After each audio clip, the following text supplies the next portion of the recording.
بسم الله الرحمن الرحيم. السلام عليكم ورحمة الله وبركاته. طلاب الصف الثالث المتوسط الأعزاء، الأولياء الأمور الأعزاء، بخصوص نتائج الصف الثالث المتوسط بشكل رسمي وزارة التربية أعلنت على أنه النتائج إعلانها راح يكون يوم الثلاثاء أو يوم الاثنين، يعني بعد 24 ساعة إلى 48 ساعة. بالنسبة لنتائج الصف الثالث المتوسط حاليا التصحيح 100% مكتمل، أما بالنسبة للتدقيق 100% مكتمل. أما في حالة الرفع، النتائج سوف ترفع خلال 24 ساعة إلى 48 ساعة.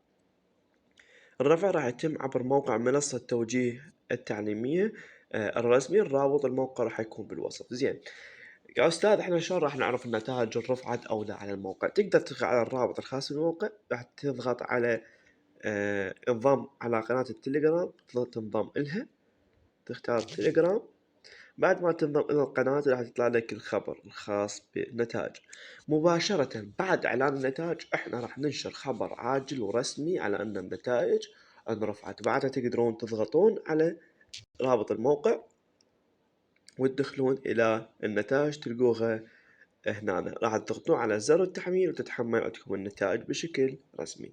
شكرا لكم. لا تنسون تشتركون أولا قناتنا على اليوتيوب، وثانيا تنضمون إلى قناتنا على التليجرام من خلال الموقع هذا اللي هو من خلاله راح تعرفون النتائج.